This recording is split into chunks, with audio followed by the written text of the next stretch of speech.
Okay, then we did bar charts using the medals by country data, and we used just medals. Okay, right here, if you can see the medals data. Okay.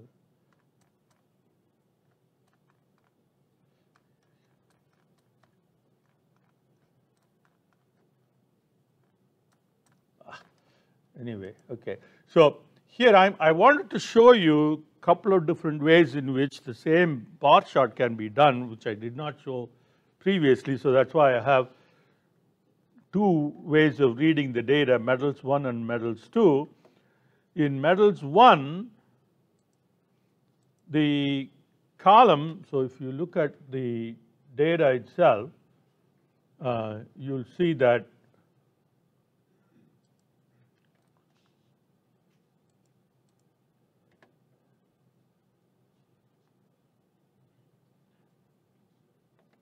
medals by country, you see, you look at the first row, you see there is no column name for the country, and then you have gold, silver, and bronze, right?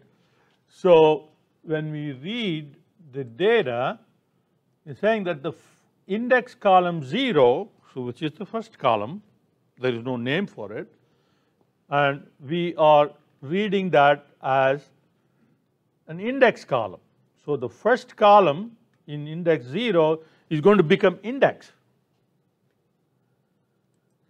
right? So let me do it one by one.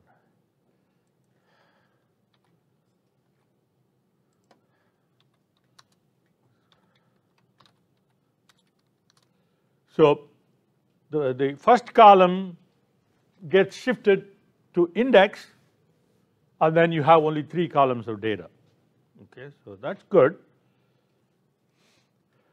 Okay. Now you can also do this in a different way. You can just simply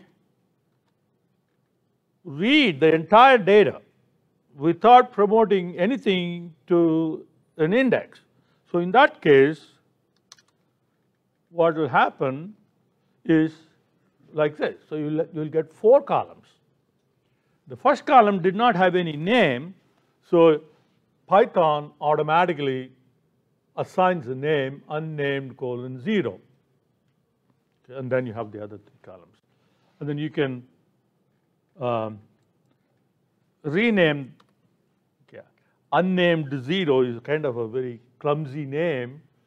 So I'm going to use rename and rename that to country, and in place equal to true, so that will change the name of this column to country. So I have now 2 versions of the same data. In one version, the countries are indexed. In the second version, the country is a regular column. It can be either way. You can use the data in either fashion to create your chart. So here is the first version. I'm using the index and gold.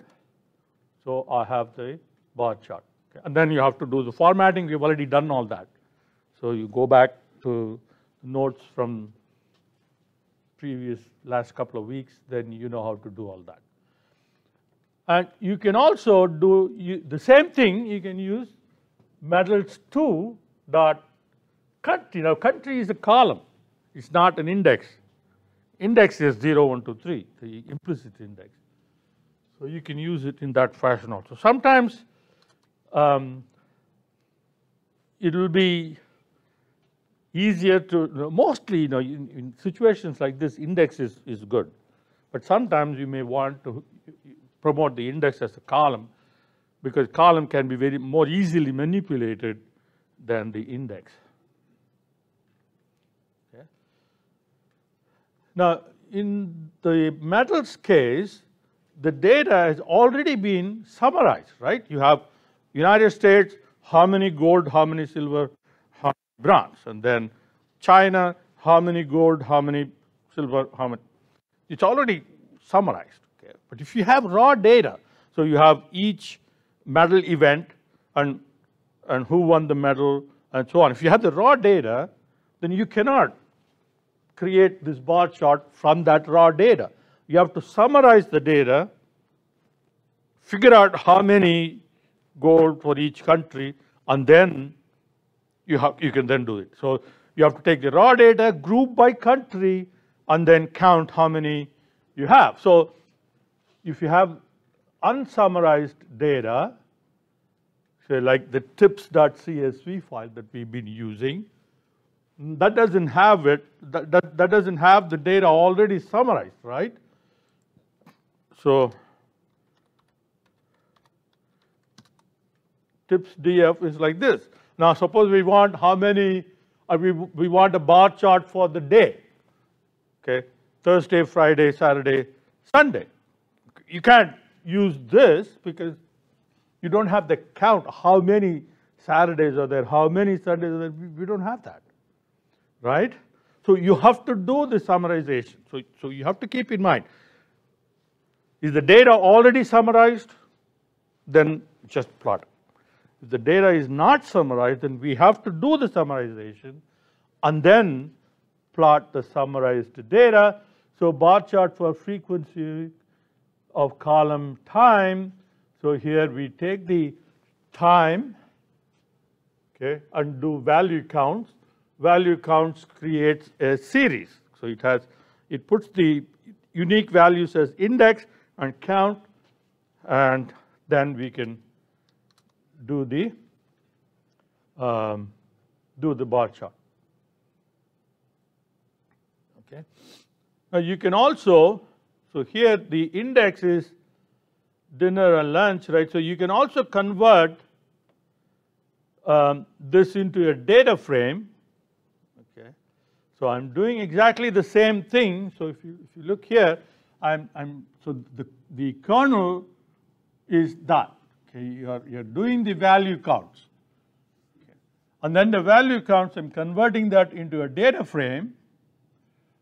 Okay.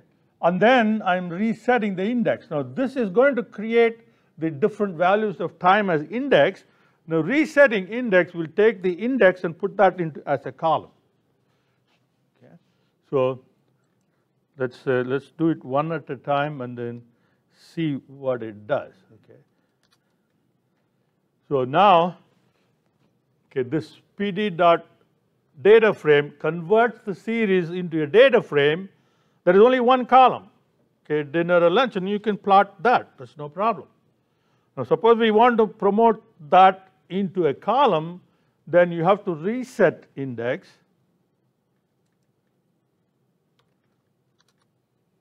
Okay. Now, when you reset index, so the dinner and lunch, which was index, has now become a column. Okay. But the names are not very good. Okay, so this one is index and this one is time. Actually, this is the time and this is the count, okay, or frequency. So that's what this line does. It renames. Okay, I'm renaming with a dictionary. Okay, the old name, what the new name should be. The old name, what the new name should be. And in place equal to true will then make it. So now we have time and frequency, and we can plot that. And once again, you don't have to do this unless there is a reason. Sometimes there is a reason for doing this, so you may want to do that. All right. Okay. And then we have formatting charts. Okay, these are the title, x-axis formats, y-axis formats, and then value labels for bars. Then you have axis legend. Then here is a couple of formats that I did not discuss previously, and that is x-axis set major formatter and y-axis set major formatter, and you can give an F string. Yeah, like you can put a $sign and percentage sign and that kind of stuff with this. I'll show you an example of this in a minute. And then you can create font dictionaries and use font dictionaries in your plots. So here is a font dictionary that we created. Okay, and then I'm using that here. This is again a plot that we already created. Now here I added one more thing. You can put a super title for the plots. Okay. Now, the super title belongs to the figure. Figure is the overall canvas on which the axes are added, right? So there is what is called subtitle, S-U-P, super title. So figure super title, and again, you can then give all kinds of formats that you want, and then you can adjust the gap between the super title and the regular axis title using this. Smaller the number, okay, it'll move more to the top. Okay, larger the number, it'll go down and it'll interfere with this one. So if I change it to, so it's like that. This is like the top margin. Okay, if you increase the top margin, then it's going to push it down.